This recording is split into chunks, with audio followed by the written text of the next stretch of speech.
Queridos, o filme O Último Rei da Noruega conta uma história real que se passou por volta do ano 1250 depois de Cristo. Acontece uma conspiração contra a família real. E um grupo de soldados tenta matar o herdeiro do rei, o herdeiro do trono, que ainda era uma criança. A partir disso, dois personagens se destacam na história, se destacam no salvamento da criança.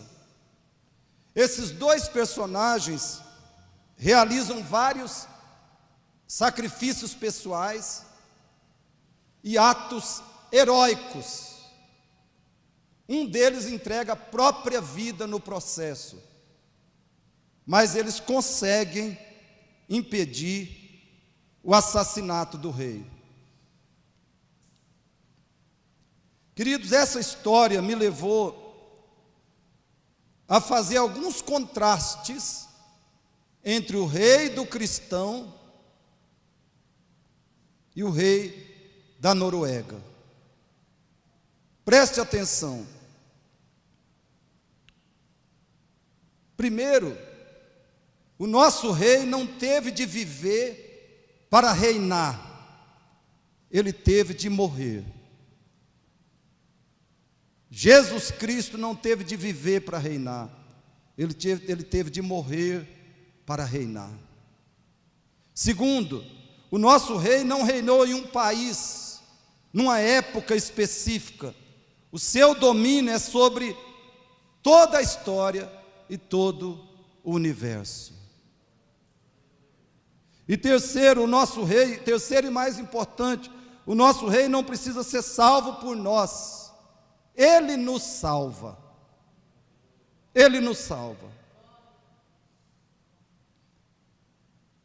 Meus irmãos, isso nos mostra o quanto mais nós devemos viver em confiança e dedicação, até sacrificial, ao verdadeiro rei.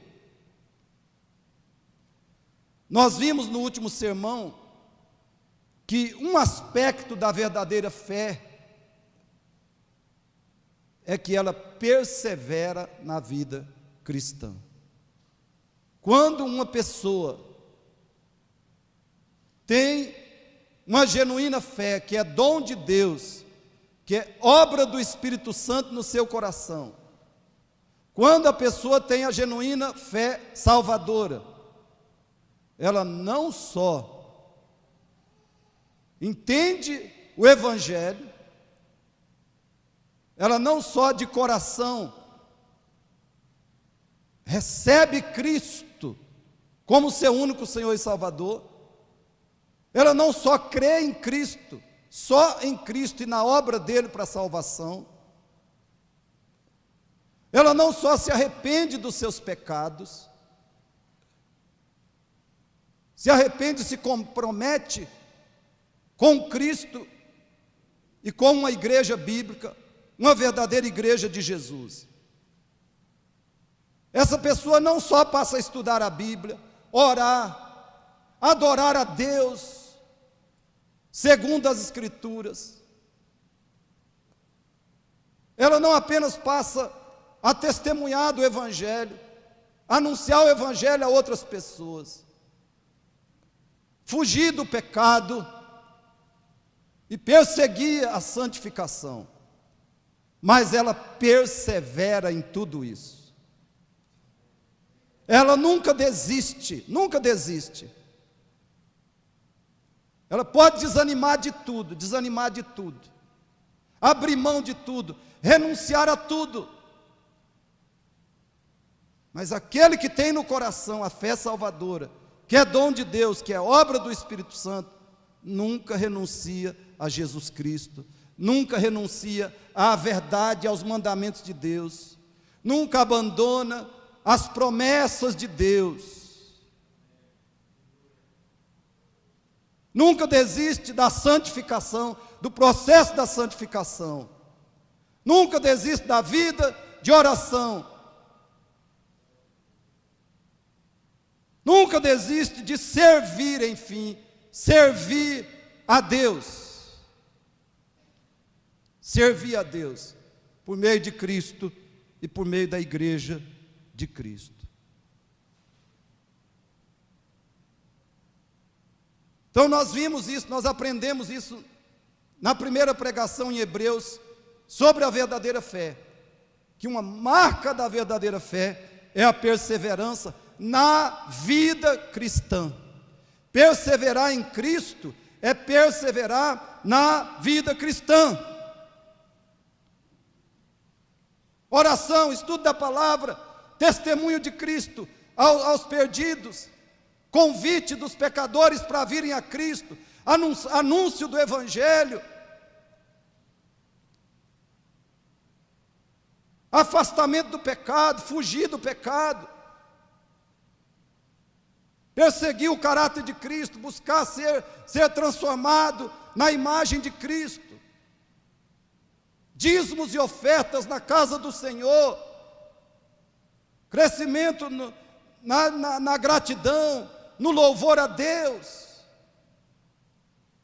A fé verdadeira é perseverante, ensina-nos a carta aos Hebreus.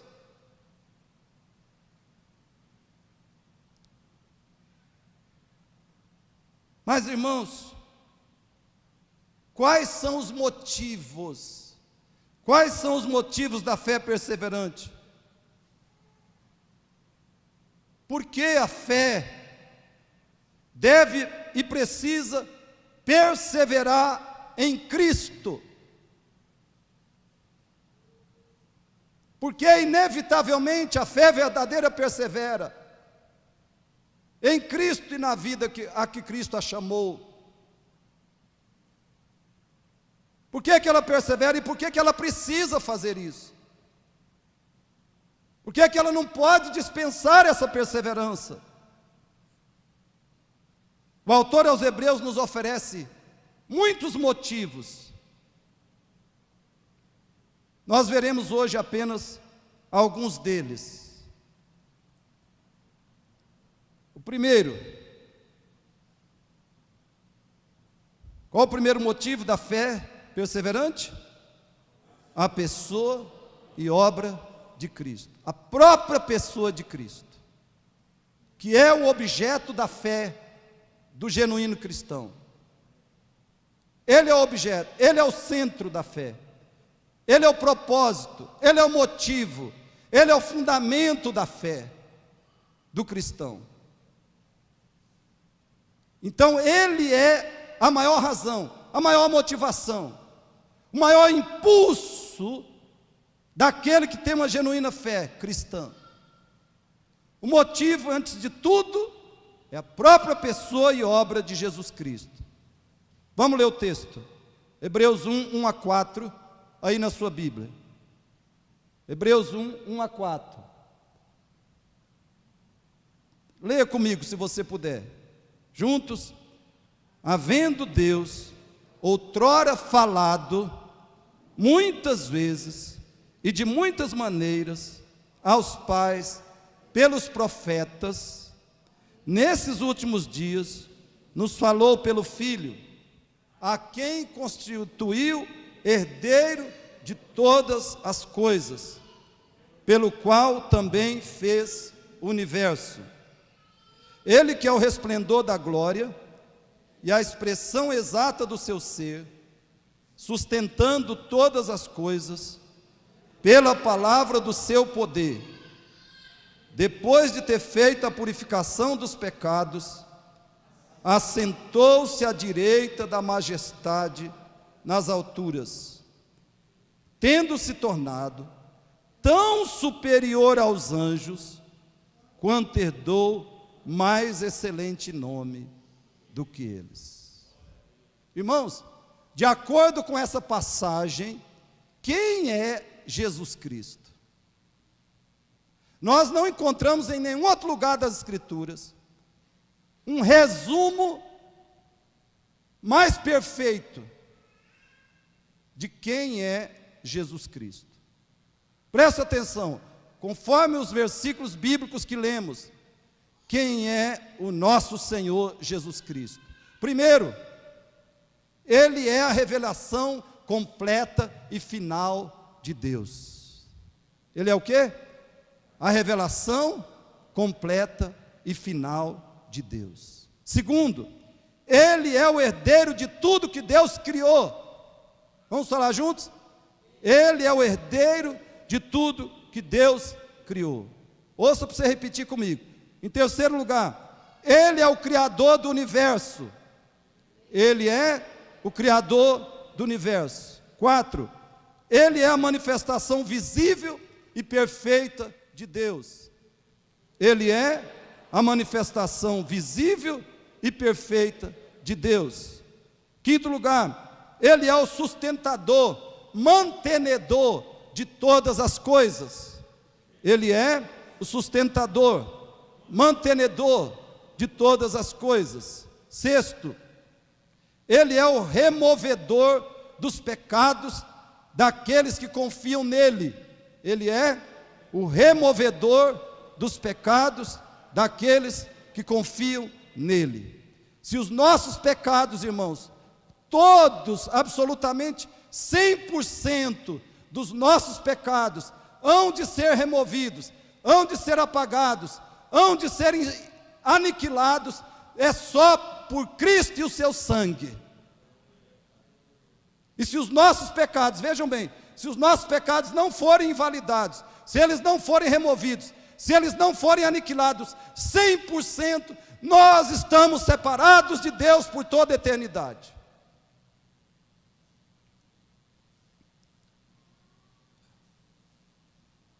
Ele é o extintor dos pecados daqueles que confiam nele. E em sétimo lugar, ouça para você repetir, Ele é o Rei do universo. Ele é o Rei do universo. Irmãos, isso quer dizer simplesmente que Jesus é tudo. Jesus Cristo é tudo. Então eu pergunto para você, o que somos sem Cristo? O que eu e você somos sem Cristo? Ele é tudo. O que nós somos sem Cristo? O que nós faremos sem Cristo, irmãos? Para onde iremos sem Ele? Jesus se voltou para os discípulos e disse: vocês querem se retirar de mim? Vocês querem me abandonar? O que Pedro respondeu? Senhor, para onde iremos? Para quem iremos? Só Tu tens as palavras da vida eterna, e nós temos crido e conhecido que Tu és o Santo de Deus. Querido, eu espero que o Espírito de Deus, por graça e misericórdia dEle, aplique essa palavra profundamente no seu coração. Sem Cristo você não tem nada, nada. Sem Cristo você é um absoluto vazio, um vácuo.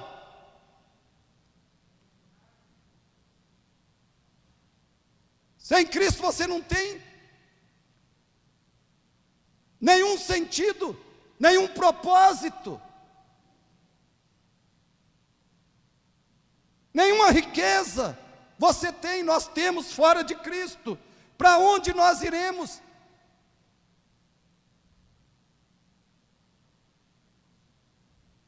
Essa é a mensagem de Hebreus, da carta aos Hebreus. Cristo é único.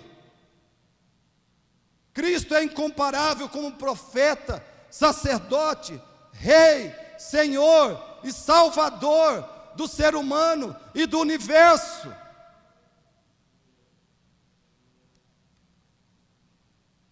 Portanto, fora dele, fora de Cristo, nós só temos presunção.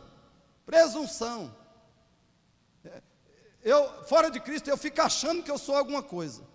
Só isso. Eu só acho que eu sou uma coisa.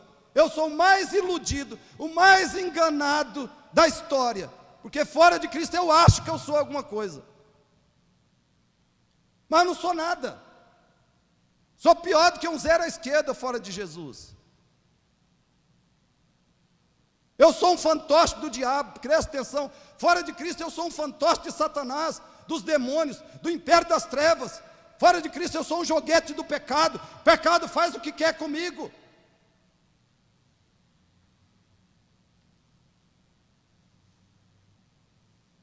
Fora de Cristo eu sou manipulado, iludido por essa cultura maligna que está à minha volta, que a Bíblia chama de mundo.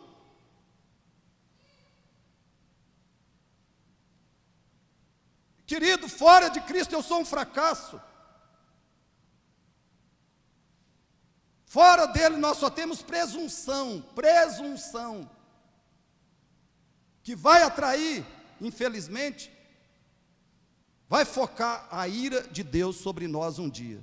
Vai nos fazer objetos da ira eterna de Deus, essa presunção. Fora de Cristo nós só temos desespero, condenação. Então esse é o primeiro motivo de Hebreus. Ele diz: persevere em Cristo, porque Ele é simplesmente e absolutamente único. Irmãos, Cristo não é superior. Eu espero que você não diga isso, que Cristo é superior, porque Ele não é superior. Não diga que Cristo é melhor, porque Ele não é apenas melhor. Cristo é absolutamente único, incomparável. Nada é igual a Ele, nada tem o que Ele tem, ninguém pode nos dar o que Ele dá. Não digamos que Cristo é superior, não digamos que Ele é melhor, porque isso coloca Ele como se Ele tivesse algumas vantagens em relação a outros poderes e homens. Não, Ele é absolutamente único. Ninguém chega nem perto de Jesus Cristo, nem perto.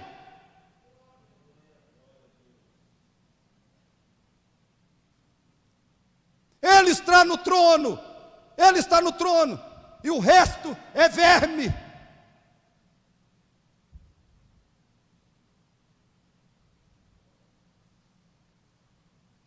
Segunda motivação para a nossa perseverança inabalável em Cristo, juntos, a salvação de Cristo. Capítulo 2, 3 e 4, leia comigo, por favor. Hebreus 2, 3 e 4. Eu vou ler aqui, o 3 e o 4. Diz assim, acompanhe atentamente na sua Bíblia. Como escaparemos nós, se negligenciarmos tão grande salvação, a qual, tendo sido anunciada inicialmente pelo Senhor, foi-nos depois confirmada pelos que a ouviram, dando Deus testemunho juntamente com eles, por sinais, prodígios e vários milagres, e por distribuições do Espírito Santo, segundo a sua vontade. Aleluia. Meus irmãos, aqui o autor elabora dois argumentos sobre a salvação de Cristo. Primeiro ele diz: a salvação de Cristo é tão grandiosa que ela é indescritível. Ela é indescritível. Por isso que ele diz, tão grande salvação. Ele quer dizer, não dá para descrever. Não dá para descrever a grandeza, a glória, a riqueza da salvação de Jesus. Não há adjetivos. Por isso que ele diz, ela é tão grande. E segundo, essa salvação foi anunciada e foi confirmada. A salvação que Cristo veio trazer para mim e para você, para o ser humano perdido, para a raça humana depravada, caída e condenada. Essa salvação que Cristo veio trazer é absolutamente real, real. Ela não é mito, ela não é fábula. A salvação de Cristo não é ficção. O ser humano realmente e desesperadamente necessita ser salvo, redimido, resgatado da condenação na qual ele nasce e ele vive. E aonde há salvação para esse ser humano? Em Cristo, no seu sangue, na sua cruz, no seu Espírito Santo.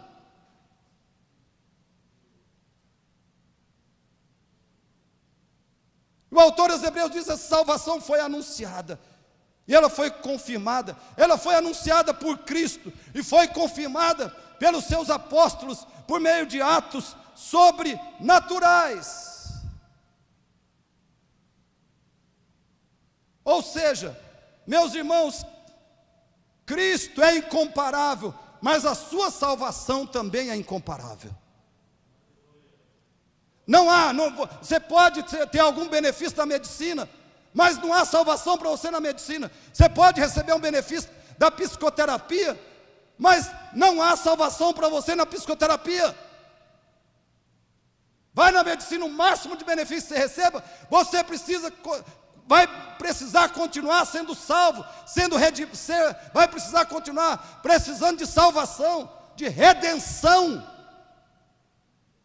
Vai na terapia e você pode receber muito benefício emocional ou psicológico, mas vai precisar continuar necessitando de redenção. Vai na medicina, vai acontecer a mesma coisa.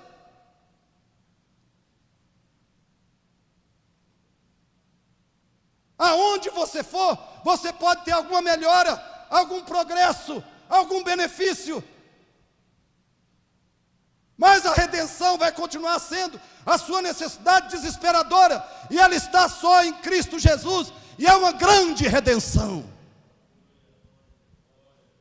Louvado seja Deus. Ele é incomparável, e a salvação dele também é incomparável. Ela não está na tecnologia, ela não está na ciência, ela não está na psicoterapia, ela não está na medicina. A redenção sua e minha está no Senhor Jesus Cristo somente.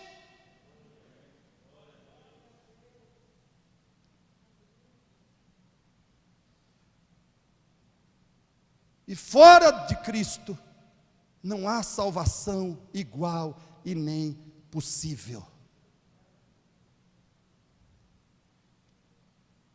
Os seguidores do humanismo secular não têm um Salvador e Senhor, porque eles creem que eles salvam a si mesmos, ou nem precisam de salvação.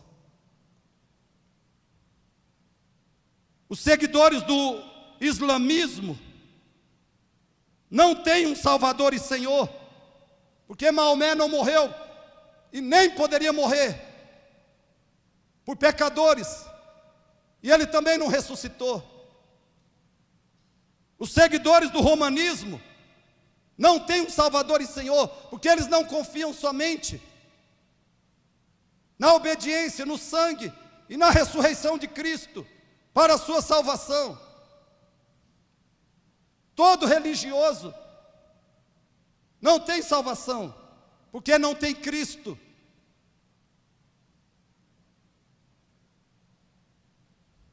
Isso acontece com todas as religiões.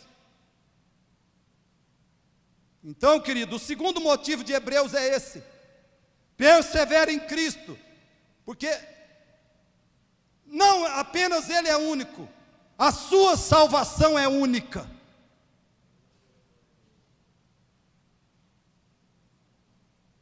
Terceiro motivo: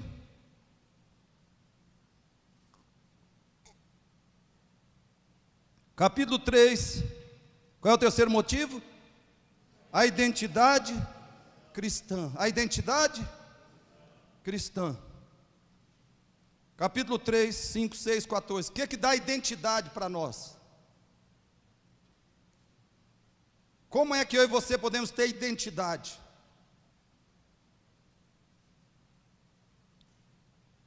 Hebreus 3, 5 e 6. Vamos ler juntos? 6 e 14. E Moisés era fiel em toda a casa de Deus. Moisés era fiel aonde? Em toda a casa de Deus. Em toda a... como servo, para testemunho das coisas que haviam de ser anunciadas. Verso 6. Cristo, porém, como filho, é fiel em sua casa. Quem é essa casa?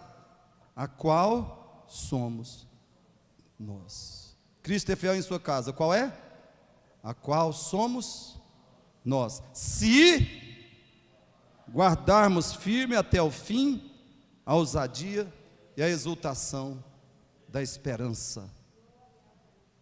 Verso 14 agora. 14, vamos juntos.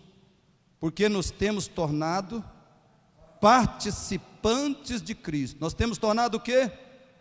Participantes de Cristo. Veja, ele disse primeiro que nós somos a casa de Cristo, a casa dele, a morada dele. E ele diz agora que nós temos nos tornado participantes de Cristo. Participantes, se de fato guardarmos firme até o fim a confiança que desde o princípio tivemos. Irmãos, aqui está uma questão muito importante para o ser humano. As pessoas procuram identidade no dinheiro, né? Procura sua identidade no dinheiro, procura sua identidade na academia, procura sua identidade na realização profissional. As pessoas procuram sua identidade na graduação, na pós-graduação, no doutorado, no pós-doutorado.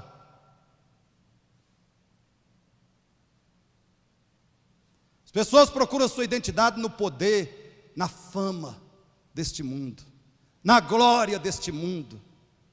Eu sou importante, eu tenho valor, eu sou alguém. Então as pessoas procuram sua identidade no mundo e nas coisas deste mundo, nas experiências desse mundo. Mas aonde está a identidade do ser humano? Aonde ele encontra a verdadeira identidade? Ou seja, quem sou eu? Preste atenção. Quem sou eu? Qual é o meu valor? Qual o sentido da minha vida? Qual o propósito da minha vida? Qual o meu destino final? Qual é a minha identidade? Meu querido, a resposta pode ser horrorosa ou maravilhosa. Vai depender de duas condições. Duas. Quando você se perguntar quem sou eu, você vai ter tem duas respostas para você. Uma pode ser horrorosa ou pode ser maravilhosa a sua resposta. E essa resposta vai depender de duas condições. Primeiro, para a resposta ser maravilhosa, são elas: eu sou casa de Cristo ou não? Cristo mora em mim ou não? O autor está falando que a casa de Cristo somos nós. Eu sou a casa dele, ele mora em mim neste mundo. E a outra condição: eu estou em Cristo e Cristo está em mim, o que acaba sendo a mesma coisa. Ou seja, eu sou participante dele ou não? Aqui, irmãos, é a doutrina da união com Cristo. Cristo está no pecador que ele salvou, e o pecador está em Cristo. Essa é a identidade do ser humano, a identidade verdadeira. E nós não vamos encontrar identidade, sentido, propósito para a nossa vida, significado para a nossa vida. Não vamos encontrar liberdade, felicidade, alegria fora de Cristo. A união com Cristo é a nossa identidade. Ele habita em mim, eu sou casa dele, Eu sou participante dele, ele habita em mim no Espírito Santo.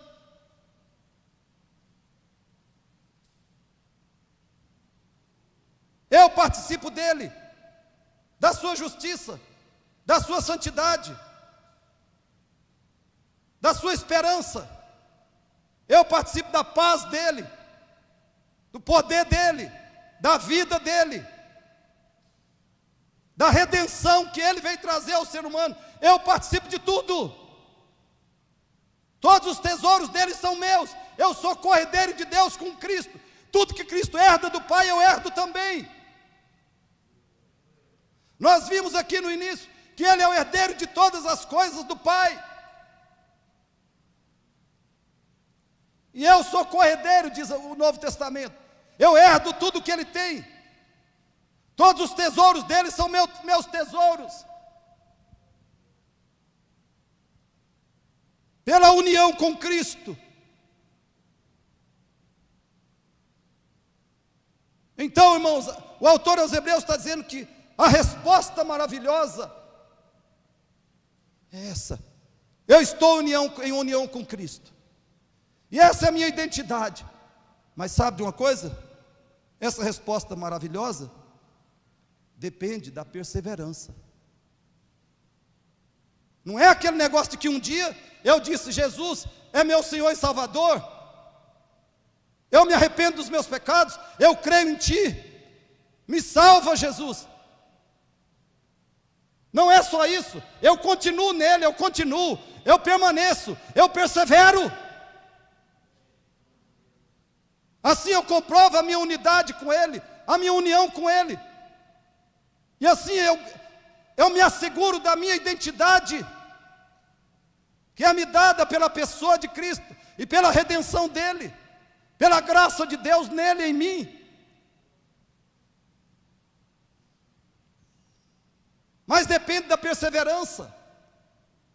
A confirmação da minha identidade está na perseverança. Veja que ele diz 2 vezes, presta atenção: se guardarmos firme até ao fim a esperança. Se guardarmos firme até o fim a esperança. E ele diz também: se guardarmos firme até o fim a confiança que desde o princípio tivemos. Se a minha confiança, eu aguardo, eu a mantenho, ela é firme até o fim, a minha confiança nele até o fim, e a minha esperança nele eu mantenho até o fim, então eu tenho a genuína identidade.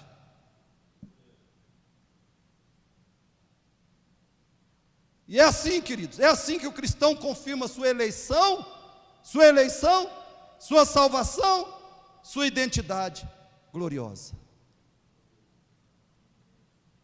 Então, o terceiro motivo de Hebreus para a perseverança cristã é este: persevere em Cristo, porque Ele é a sua única, verdadeira identidade. Você sabe quem é você? Sabe do seu valor? Sabe que você tem liberdade? Você tem felicidade? Sabe que você é rico? Sabe que você é belo? Sabe que você é maravilhoso? Você sabe, mas em Cristo, na união com Cristo. Ele em você e você nele. Quarto lugar,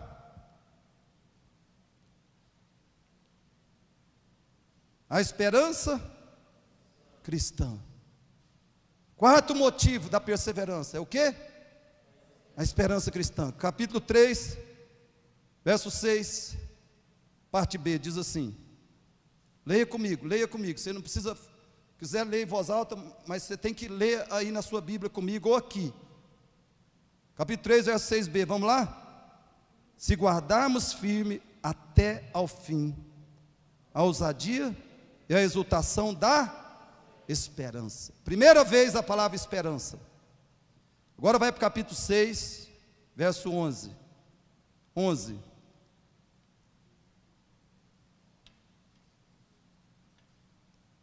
Desejamos, porém, continue, cada um de vós, mostrando até o fim a mesma diligência, para a plena certeza da esperança. Segunda vez a palavra esperança.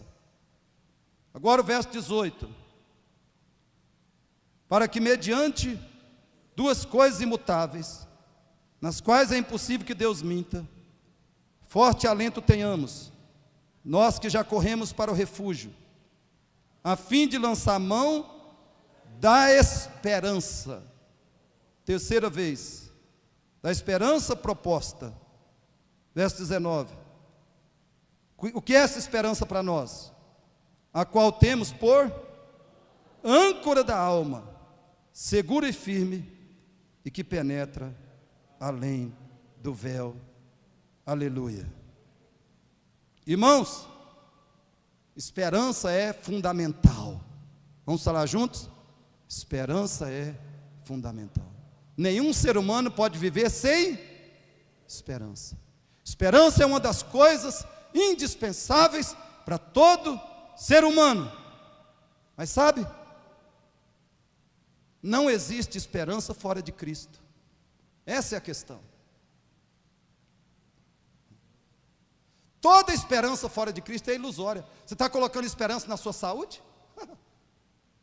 Até quando você vai viver sem doença? Até quando? A questão é só essa, é uma questão de tempo para a doença chegar no seu corpo.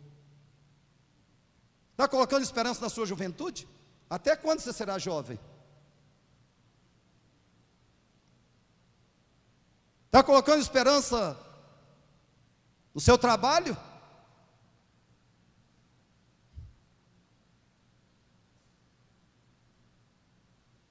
Se tem uma coisa que é frágil hoje, é emprego. Extremamente frágil. E sempre será, infelizmente.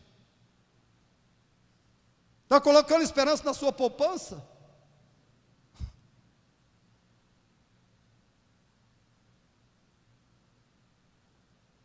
Se tem uma coisa que o ser humano precisa é de esperança. Mas aonde está a esperança, irmãos? O autor dos Hebreus diz: em Cristo Jesus está a esperança. Agora, nós temos essa esperança através da perseverança nele. Aí nós confirmamos a esperança. Nós lançamos mão da esperança. Ela é a âncora da nossa alma, segura e firme. A esperança é um tesouro que pertence apenas a quem tem Cristo e persevera nele. Ouça bem, se alguém me procurasse hoje e me dissesse: pastor, eu estou sofrendo muito com desespero e depressão, o que eu faço? O que o senhor pode fazer por mim? Eu perguntaria para essa pessoa: Cristo já é o seu Senhor e Salvador? De verdade? Ou, se Ele não é o seu Senhor e Salvador, você deseja recebê-lo agora? Se render, se entregar a Ele agora, de todo o seu coração? Pelo arrependimento, fé, confissão dos seus pecados? Você deseja agora fazer um compromisso de conhecer a Cristo, cada dia conhecê-lo, amá-lo, adorá-lo? Se essa pessoa me respondesse negativamente, eu lhe diria: infelizmente, você só tem motivos para continuar com o seu desespero e a sua depressão. Você só tem motivos para isso. Por quê? Porque sem Deus, a vida não faz sentido. E sem Cristo você não tem Deus. Então, por que eu vou falar para você? Não, você não precisa viver com esse desespero, não. Sabe, você pode se livrar desse desespero assim. Eu posso te indicar técnicas, né? Medidas, providências que você pode tomar para se livrar do seu desespero. para se livrar da sua depressão. Mas há fundamento para eu falar isso?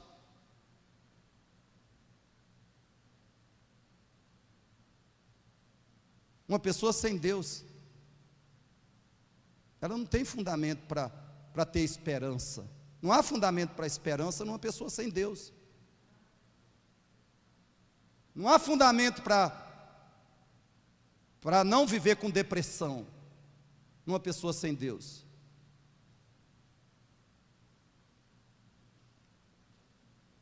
Não há. Há um vazio. Há um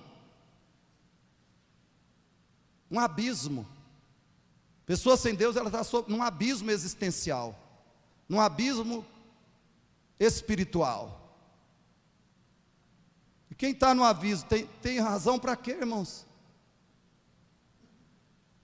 Você está solto num abismo e está descendo, descendo, descendo, descendo, descendo. Como você vai ter esperança? Como você não vai ter depressão? Se você está no abismo, sem Deus a vida não faz sentido, e sem Cristo você não tem Deus.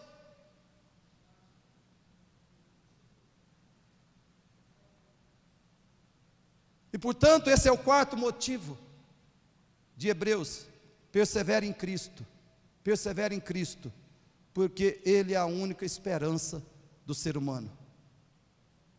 Ele é o quê? A única esperança do ser humano. Quando Hebreus fala de esperança, ele fala Cristo. Cristo. Quando o Novo Testamento fala de alegria, ele fala o quê? Cristo. Quando o Novo Testamento fala de paz, nos remete a quem? Cristo. Quando o Novo Testamento fala de liberdade, nos remete a quem? Cristo. Por que eu vou falar para alguém que ela tem motivos para não viver com depressão, para não ficar cheia de desespero?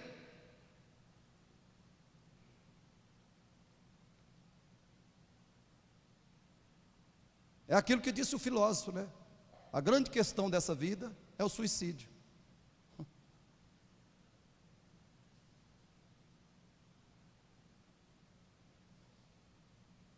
E só a base, irmãos, para nós vivermos e queremos viver cada dia mais, se Cristo é nosso Senhor e Salvador, se Ele é nossa paz, se Ele é nosso perdão da parte de Deus, se Ele é nossa aceitação diante de Deus,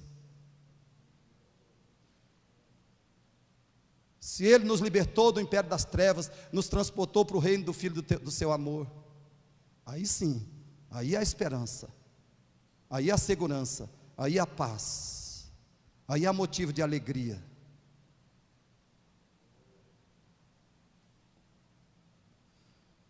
Quinto recurso, quinto motivo de Hebreus.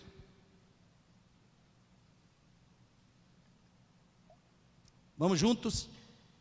O recurso da oração. Preste bem atenção, o recurso da oração, capítulo 2, 16 a 18. Vai lá, por favor. 2, 16 a 18.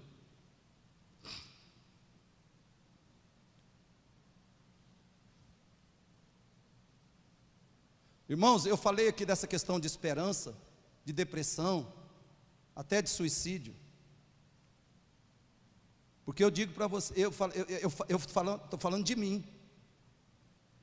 Muitas vezes eu tenho pensado isso, sabe? Eu analiso a vida, as pessoas, o mundo, a história, sabe? E sabe o que eu penso? Se não fosse Cristo, eu ia encher minha cara todo dia. Entendeu? Porque não tem sentido, irmãos. Não tem sentido.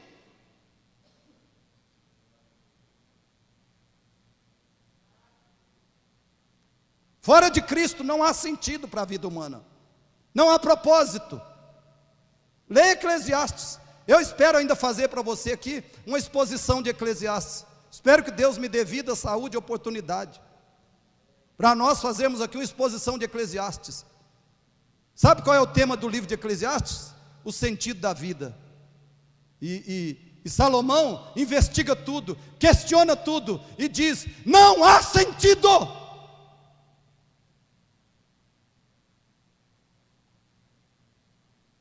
Pode ter prazer, pode ter dinheiro, pode ter amigos, pode ter fama, pode ter poder, pode ter tudo. Salomão diz: não há sentido.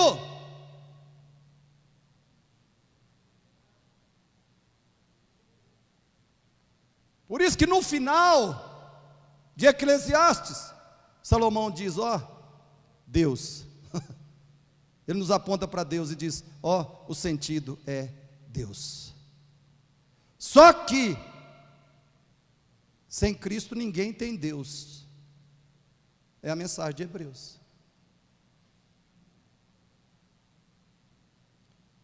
Vamos para o quinto motivo, o recurso da oração.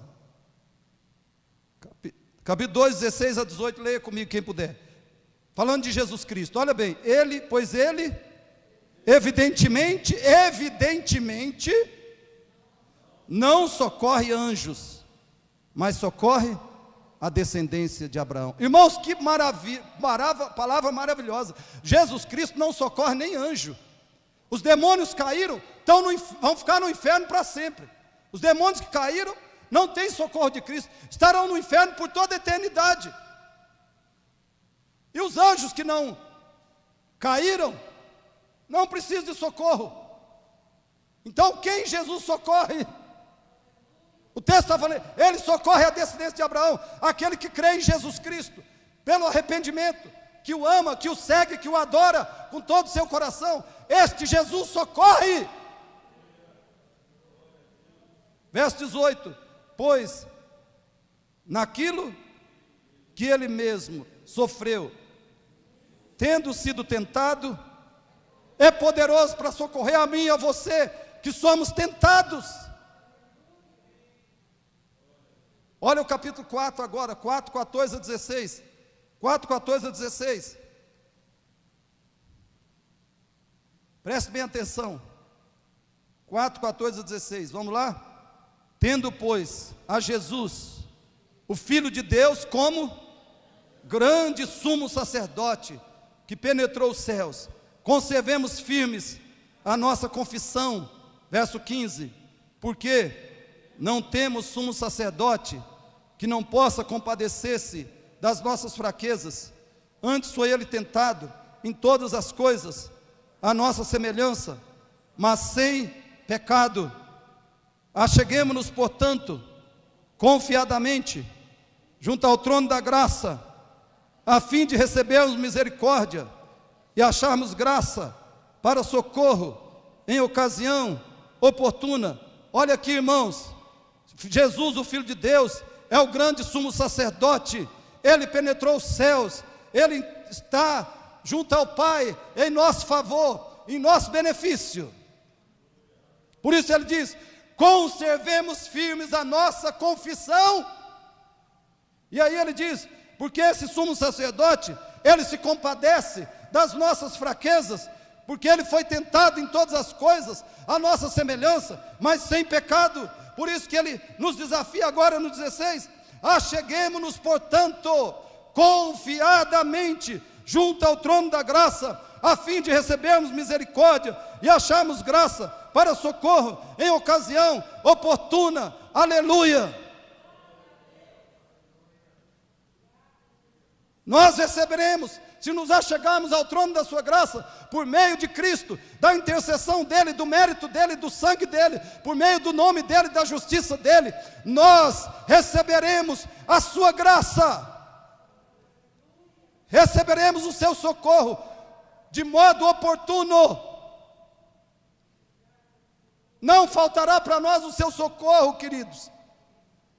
Se nós nos achegarmos a Deus por meio dele, ao trono da graça de Deus, não faltará a misericórdia dele para nós, não faltará a sua graça para nós, não nos faltará o seu socorro.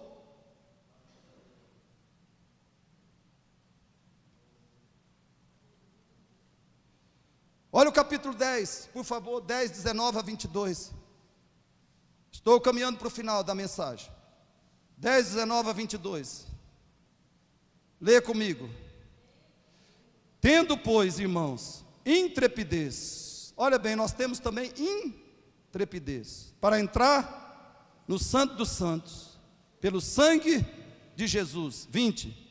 Pelo novo e vivo caminho, que ele nos consagrou pelo véu, isto é, pela sua carne, e tendo grande sumo sacerdote sobre a casa de Deus, aproximemo-nos com sincero coração, em plena certeza de fé, tendo o coração purificado de má consciência, ou seja, confesse os seus pecados, se arrependa, confesse os pecados, peça a purificação do sangue de Jesus, e se achegue ao trono da graça, tendo o coração purificado de má consciência, lavado o corpo com água pura, que é a água da palavra de Deus.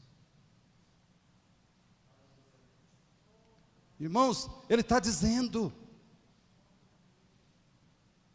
nós temos intrepidez para entrar na maior intimidade de Deus, pelo novo e vivo caminho, porque temos um grande sumo sacerdote diante de Deus em nosso favor. Então nos aproximemos com sincero coração, com toda a fé, confiança, para sermos socorridos, para sermos abençoados, para sermos livrados, supridos, libertados, capacitados, fortalecidos. Sabe o que essas passagens de Hebreus nos ensinam, irmãos? Somente o cristão pode orar de verdade. Você está escutando? Somente o cristão pode orar de verdade. Isso por 4 razões. Primeiro, somente o cristão tem um Deus vivo. Segundo, somente o cristão tem merecimento para ser atendido por Deus, que é o mérito de Cristo. Terceiro, somente o cristão tem um caminho aberto para Deus, que é o sangue de Jesus. E em quarto lugar, somente o cristão tem um intercessor diante de Deus, que é Jesus Cristo. Por isso que eu falei para você aqui esses dias, o pensamento, a ideia de Joseph Hall. Ele diz: eu oro, eu confio na oração, eu persevero na oração, porque eu sei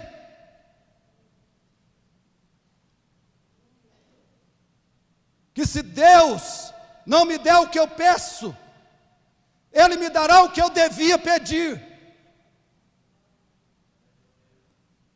Ele está dizendo: a oração é infalível.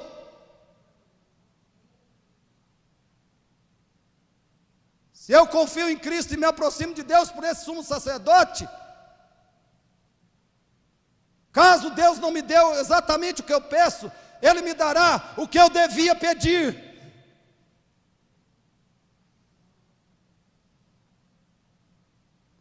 Então esse é o quinto motivo de Hebreus: persevera em Cristo, porque Ele é a única garantia de comunicação com Deus e de oração bem-sucedida. Eu espero, querido, que o Espírito Santo de Deus grave essa verdade no seu coração. Persevere em Cristo, porque Ele é a única garantia de comunicação verdadeira com Deus e de oração bem-sucedida. Seja uma pessoa de oração, uma mulher de oração, seja uma mãe de oração, seja um pai de oração, seja um jovem de oração, seja uma criança de oração, seja um marido de oração, seja uma esposa de oração. Enfim, seja um cristão verdadeiro.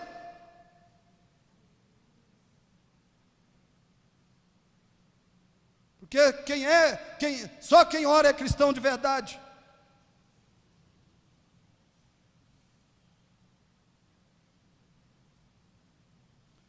E sexto e último lugar por hoje, sexto e último.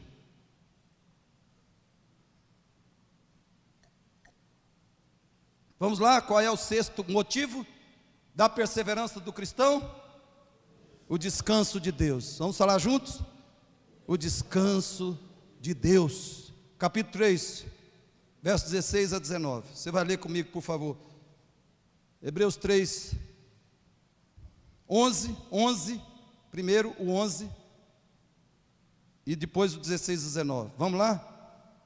Assim jurei na minha ira, não entrarão no meu descanso. Olha Deus falando, eu tenho um descanso. Eu tenho um descanso para o ser humano. Eu tenho um descanso. Meu descanso. Verso 16 agora, 16. Ora, quais os que tendo ouvido se rebelaram? Não foram de fato todos os que saíram do Egito por intermédio de Moisés? 17. E contra quem Deus se indignou por 40 anos? Não foi contra os que pecaram, cujos cadáveres caíram no deserto? 18. E contra quem jurou que não entrariam no seu descanso, senão contra os que foram desobedientes? Verso 19. Vemos, pois, que não puderam entrar por causa da incredulidade. Incredulidade, desobediência, igual falta de perseverança, igual perda do descanso de Deus.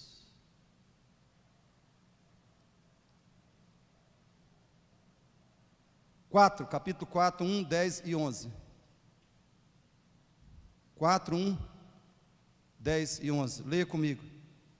Olha a advertência para mim e para você.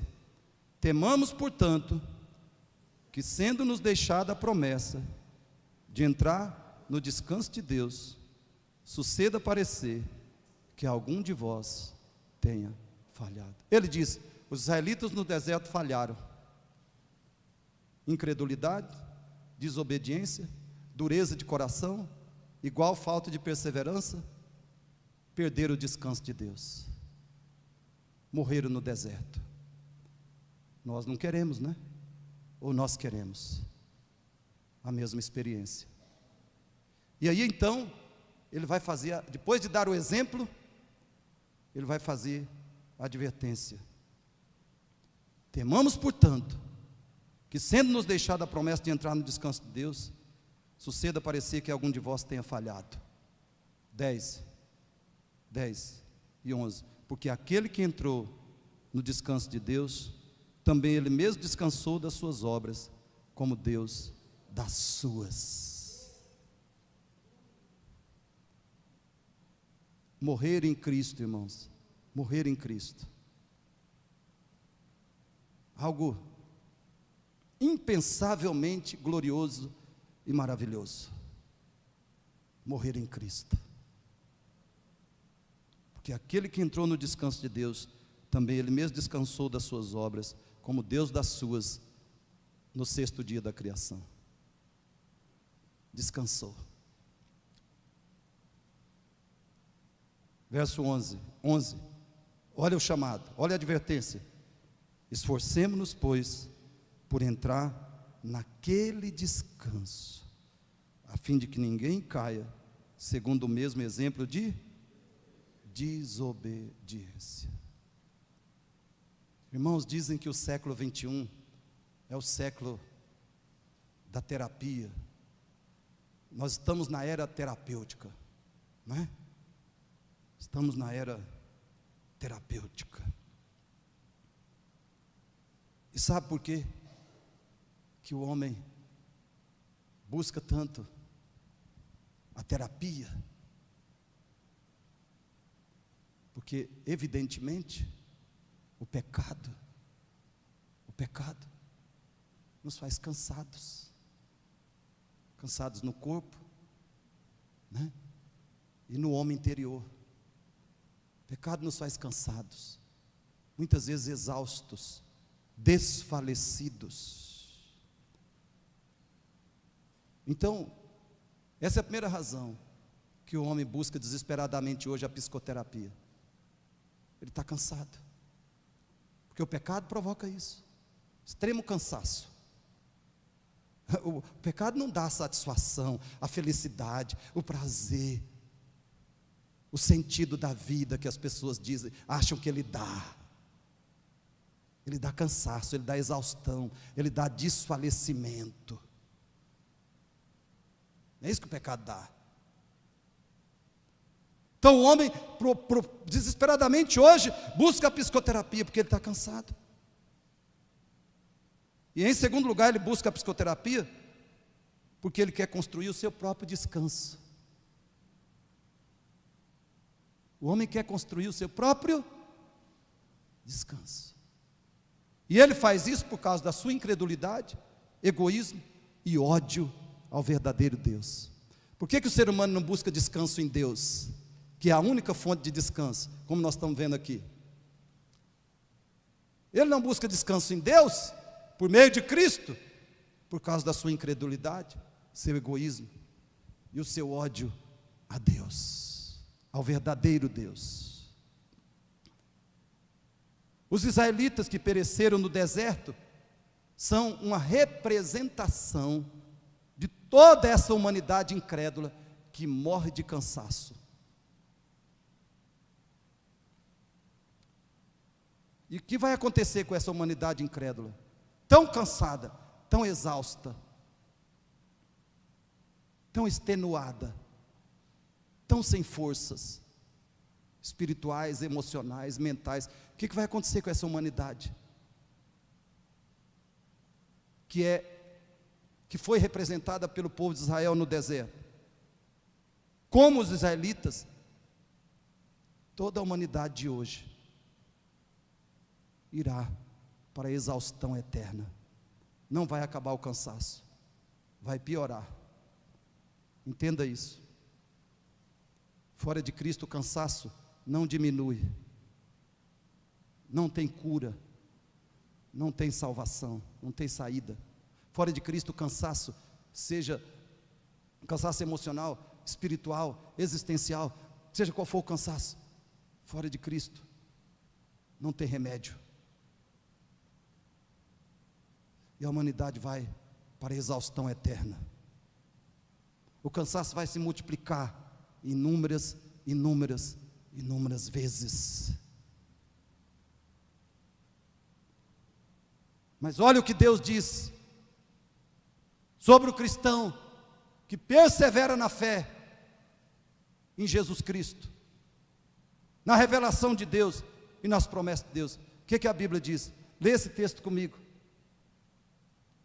Juntos, Daniel 12, 13, o que Deus diz para Daniel? Tu, porém, segue o teu caminho até o fim. Querido, essa é a palavra de Deus para mim e para você. Nós estamos falando de perseverança. Segue o teu caminho até o fim. Conheça Cristo, ame mais Ele, leia livros reformados, estude mais a sua Bíblia, se encha do Espírito Santo, segue o teu caminho até o fim. Por quê? Pois descansarás. O quê? Descansarás. Só ao servo de Deus, Deus fala isso. E Ele não pode falar para outro. Você descansará. E ao fim dos dias te levantarás para receber a tua herança. Aleluia. Te levantarás para receber a tua herança. Irmãos, a nossa morte física é o começo do nosso descanso eterno e perfeito. Amém? Deus está dizendo para Daniel: você descansará. Ou seja, a sua morte física é o começo do seu descanso eterno. E ele diz: e te levantarás no fim dos dias para receber a tua herança, a ressurreição do nosso corpo. A nossa ressurreição no último dia será a plenitude do nosso descanso.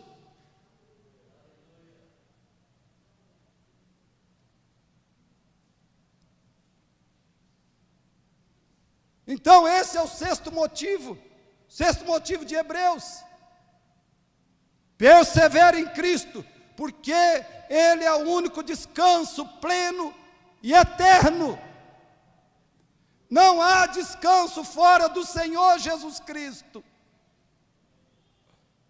Siga o teu caminho até o fim. Qual é o caminho? Ele é o caminho, eu sou o caminho, Jesus disse. Ande com Ele, ande nele, ande em Jesus, até o fim, e descansarás, e te levantarás no último dia, para receber a tua recompensa. E uma parte dela é o descanso pleno, eterno, no novo céu e nova terra, na glória infinita de Deus.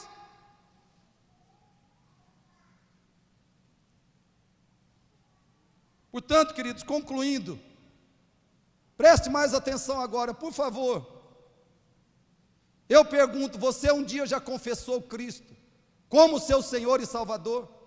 Você um dia confessou Cristo como seu Senhor e Salvador?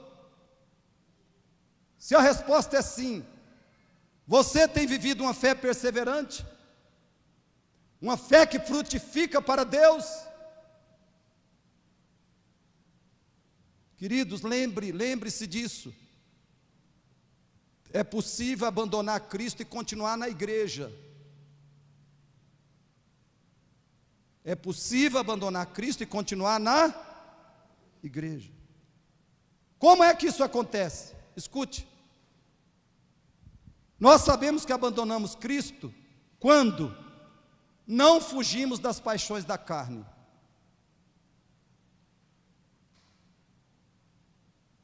Sabemos que abandonamos Cristo mesmo dentro da igreja, quando não fugimos das paixões da carne. Sabemos que abandonamos Cristo quando não sentimos necessidade de orar, de estudar a Bíblia e de participar dos cultos. Quando não ansiamos por ser como Cristo, por sermos como Cristo, nós o abandonamos. Não ansiamos por sermos como Ele.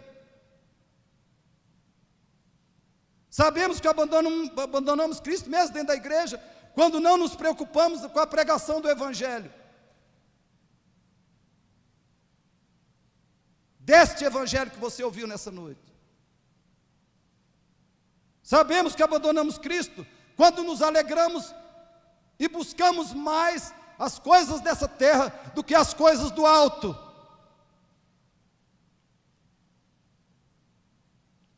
Então, por favor, querido, escute, se isso ocorre com você, se você tem os sinais de quem abandonou Cristo e ainda continua na igreja, se isso ocorre com você, eu te aconselho a fazer três coisas. Primeiro, peça ajuda espiritual. Peça ajuda para alguma pessoa que possa, de fato, ajudar você espiritualmente. Você abandonou Cristo, embora esteja na igreja? Então, em primeiro lugar, peça ajuda espiritual. Peça ajuda a alguém que de fato possa te ajudar. Segundo, ore sobre essa situação sua. Senhor, eu abandonei a Ti, Jesus. Eu te abandonei. Eu só estou na igreja. Ore intensamente acerca dessa situação. Porque a Bíblia diz: todo aquele que invocar o nome do Senhor será salvo.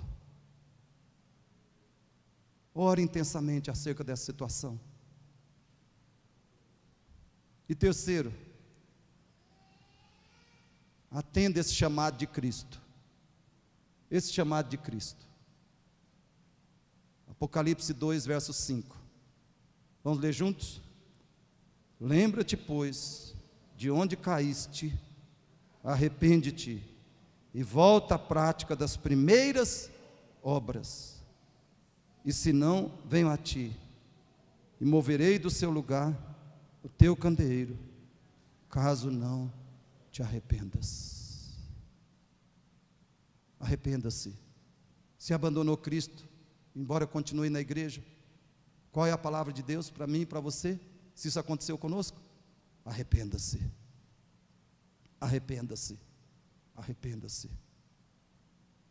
Fala com ele: Jesus, eu orava,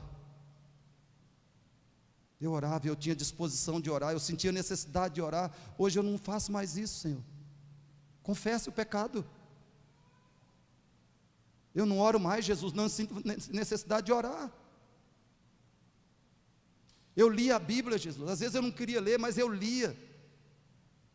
E eu me concentrava na leitura e eu sentia que eu era abençoado. Eu era abençoado na leitura. O Senhor falava ao meu coração. Mas hoje eu não leio mais a Bíblia. Não tenho vontade, não tenho disposição de orar e nem leio. De ler e nem leio. Deus, eu ia na igreja, mesmo com o meu cansaço, minha indisposição, eu ia, e se eu não ia assim, com aquele muito animado, eu saía de lá animado. Mas agora, Senhor, isso não acontece mais. Senhor, eu apresentava o Evangelho, eu tinha contato com uma pessoa não cristã, eu apresentava Jesus para ela, eu convidava ela para a igreja.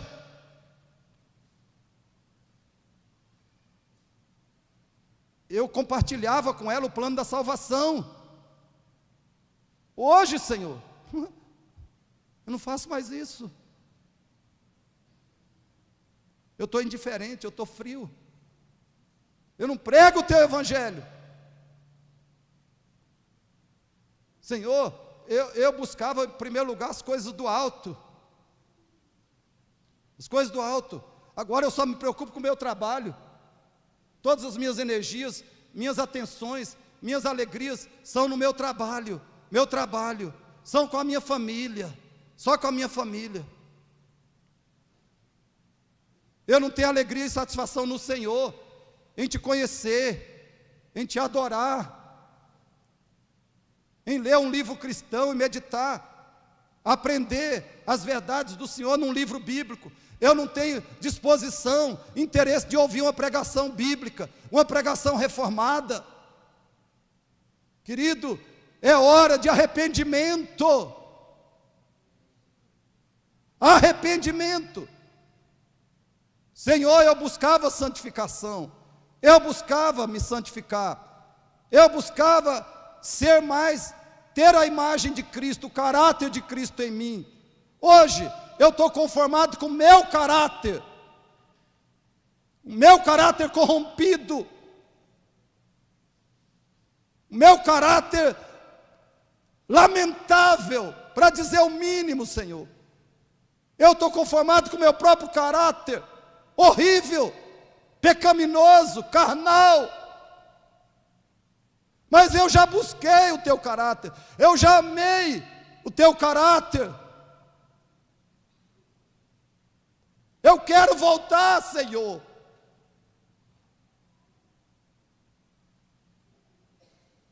É isso que Jesus está dizendo. Lembra-te, pois, de onde caíste, arrepende-te e volta à prática das primeiras obras, e se não, venho a ti, moverei do seu lugar o teu candeeiro, caso não te arrependas.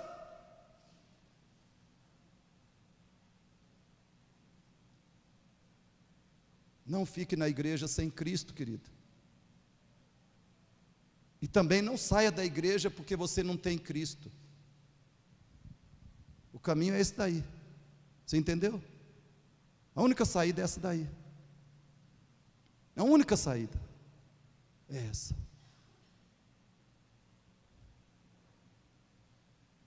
Veja os seus olhos.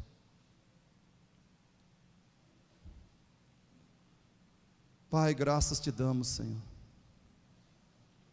Graças te damos pela tua palavra.